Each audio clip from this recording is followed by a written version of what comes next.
नागपुरात अंमली पदार्थाविरोधातील कारवाईत पोलिसांना मोठे यश मिळाले आहे.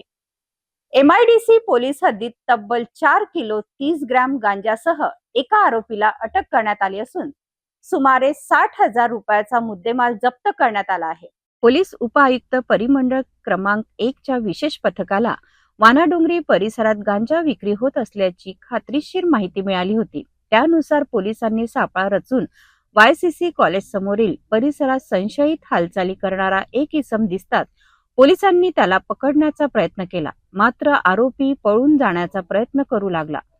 पाठलाग करून त्याला ताब्यात घेण्यात आले आहे. झडती दरम्यान त्याच्या बॅगेतून 4 किलो 30 ग्रॅम गांजा आढळून आला. निहाल प्रमोद तडस असे अटक करण्यात आलेल्या आरोपीचे नाव असून त्याच्या विरुद्ध NDPS कायद्यान्वये गुन्हा दाखल करण्यात आला आहे.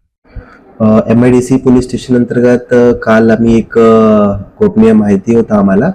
ते एक व्यक्ती आहे, ते ओडिसावरून ते गांजा घेऊन येतात तिकडे असं इन्फॉर्मेशन होता. त्यांना आम्ही 2-3 दिवस पासून त्यांच्यावर आम्ही लक्ष ठेवत होता आणि ते इकडे आल्यानंतर त्यांच्यावर आम्ही छापा टाकून त्याच्यामध्ये आम्ही 4 किलो गांजा त्यांच्याकडे मिळून आलेली आहे ते आणि जप्त केलेली आहे आणि NDPSच्या अंतर्गत आम्ही कारवाई करत आहे.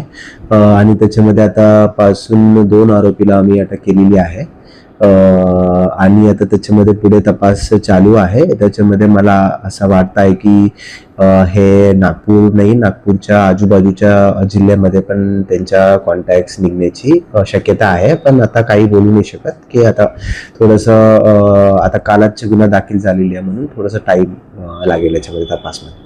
पर्यंत आम्ही एक आरोपींना अटक केलेली आहे. दुसऱ्यांना आमचं नाव वगैरे माहिती आलेली आहे की जे ते डिलिव्हरी घेणार आहे त्यांच्या माहिती आलेली आहे. ते पण त्यांना पण ताब्यामध्ये घेतलेली आहे आम्ही.